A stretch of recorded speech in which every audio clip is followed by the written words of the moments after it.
एक बार जोरदार तालियां बजाइए प्रदीप चौबे के लिए। प्रदीप चौबे ग्वालियर से आपके बीच।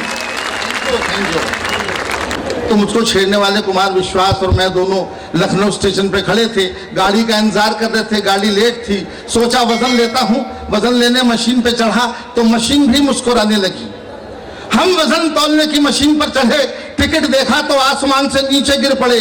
लिखा हुआ था सूचनाएं गौर से पढ़ें, एक साथ 4 लोग न चढ़ें। सूचनाएं गौर से पढ़ें, एक साथ 4 लोग न चढ़ें। टिकट कुमार को दिखाया, वो भी मुस्कुराया, मशीन पे चढ़ा, सिक्का डाला, टिकट निकाला। इस बार लिखा हुआ था वजन तो रखें। कवियों की मुसीबत है कि उन्हें मशीनें भी छेड़ देती हैं। क्या करें कि मशीनें ही छेड़ती हैं, औरतें हमारे नसीब में नहीं हैं। मैं तो डर के मारे घर से बाहर नहीं निकलता, क्या पता घर से बाहर निकलूं और मेरी काया पे कोई क्या प्रहार करे। एक अमेरिकन पिक्चर आई थी जुरासिक पार्क, आपने देखी होगी। उसका असली हीरो डायनासोर था। हमारे ग्वालियर में लगी बड़ी सुपरहिट, चारों तरफ शो डायनासोर डायनासोर। मैं भी देखने के लिए गया, टिकट लेने क्यू में खड़ा ही हुआ था कि लोग बाग मुझे ऐसे देखने लगे जैसे मैं ही डायनासोर। कुछ लोग तो टिकट फाड़ के घर जाने लगे, बोले अब पिक्चर क्या देखना, हीरो तो यहीं खड़ा है। यहां तक तो मैंने बर्दाश्त कर लिया, लेकिन आधे घंटे के बाद सामने वाला मुझसे पलट के बोला धक्का क्यों दे रहे हैं भाई साहब। मैं कहा धक्का कौन दे रहा है, सांस भी ना छोड़ूं। सामने वाला कुल 50 ग्राम का था, मेरी एक सांस के साथ में आधा किलोमीटर आगे पहुंच जाता था। आदमी अपना वजन बढ़ाता नहीं है, मुझे कोसता है। तब मेरा दुखी दिल सोचता है, डॉक्टर कहता है वेट कम करो, बीवी कहती है पेट कम करो, नोएडा वाले कहते हैं रेट कम करो। मैं तीनों से कहता हूं मैं गरीब आदमी हूं, मुझ पर रहम करो रहम करो। कोई करता नहीं, कोई करता नहीं। बहुत शानदार तालियां आपने बजाई हैं। मैं तालियों की चिंता नहीं करता हूं, मैं कॉन्फिडेंस वाला कभी हूं। आप लोग तो संख्या में बहुत सारे हैं, मगर एक भी आदमी समझदार सामने बैठा हो तो मैं रात निकाल लेता हूं। अभी बरेली के स्टैंडर्ड में प्रोग्राम हुआ था, बरेली के मैदान में 40,000 श्रोता मैदान में थे। 8 बजे प्रोग्राम शुरू हुआ और मंच पर 40 कवि थे। जब सुबह 4 बजे मेरा नंबर आया तो पंडाल में 2 लोग थे, एक सुनने वाला और एक मैं सुनाने वाला। लेकिन मैं जरा भी नहीं घबराया। मैंने कहा यार तू मेरे लिए बैठा हुआ है, मैं बहुत अच्छा कवि हूँ। वो बोला नहीं चौबे जी आपके बाद मेरा नंबर है। तो आप लोग तो बहुत सारे बैठे हुए हैं, तालियां बजा सकते हैं, कोई बात नहीं। और थोड़ा सुनिए, आज की शाम लाफ्टर शो की शाम है।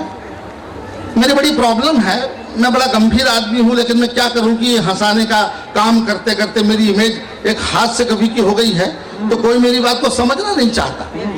मैं अपने कुत्तों के लिए अंडे खरीदने गया मार्केट में, तो मैंने अंडे वाले से एक बड़ा सिंपल सवाल पूछा कि आपने ये अंडे कैसे दिए। मुझे मालूम है आप भी गलत समझ रहे हैं, तो मेरी इमेज वैसी है। जैसे अपन पूछते हैं आलू कैसे दिए, प्याज कैसे दिए, उसी लपेट में पूछा मैंने कि आपने ये अंडे कैसे दिए। तो घूर के बोला कि चौबे जी आप भाव पूछ रहे हैं कि तरीका। मैंने कहा भाव बता दे, तरीका तू जान। मुर्गी तेरी है कि मेरी है। वो मुझसे मिलते ही लोगों का कैरेक्टर खराब होने लगता है। मेरा बेटा खराब अंडे खरीद आया, वापस करने में गया, दुकान पे एक नौजवान बैठा था, तो मैंने उससे पूछ लिया कि अंडे आपने दिए थे। वो बोला कितने बजे की बात है।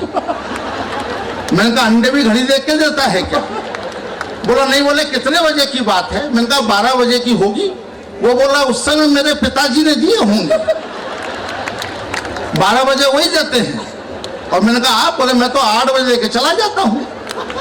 मैंने कहा आप दोनों बाप बेटे के अंडे देते रहते हैं। तो बोला क्या करें, खानदानी बिजनेस है, बाबा भी दिया करते थे और संडे को हमारे बच्चे भी अंडे दे दिया करते हैं। मिर्जा गालिब का शेर याद आता है, बनाकर फकीरों का हम भेष गालिब, तमाशाई अहले करम देखते हैं, तमाशाई अहले करम देखते हैं। मुझे गणपति बता दिया, मुझे कोई एतराज नहीं है। अब गणपति आपके सामने खड़े हैं और उनकी सवारी दूसरे माइक पर बैठी है। ये मेरा मिसयूज होता रहता है, जो मेरे बारे में बता दिया गया है यहाँ पे। तालियों की कोई जरूरत नहीं, मैं कॉन्फिडेंस वाला कवि हूँ, मुझे तालियों की कोई चिंता नहीं होती है। हालांकि बहुत सारे कवि अगर ताली ना बजाएं तो श्राप दे देते हैं। एक कवि के लिए तालियां नहीं बजी तो गुस्से में श्राप दे दिया उसने जनता को कि तालियां नहीं बजाओगे तो वो श्राप दूंगा कि अगले जन्म में घर घर जाके बजाओगे। अब आप लोगों ने बचा दी, अपना जन्म अभी ठीक कर लिया, बहुत अच्छी बात है। मेरे एक आया में प्रॉब्लम होती है, लोगों को मैं अपना कमाता हूं, अपना खाता हूं, उसमें दूसरे का क्या जाता। अब मेरी समस्या सुन लीजिए, हाँ फोटो खींच लीजिए, बाद में क्या पता रहूं ना रहूं। मैं ग्वालियर के फोटोग्राफर के पास में गया, मैंने कहा यार पासपोर्ट साइज फोटो खिंचाना है, चाहता हूं उसमें जूते भी आ जाएं। वो बोला आ जाएंगे, सिर पे रख लेना।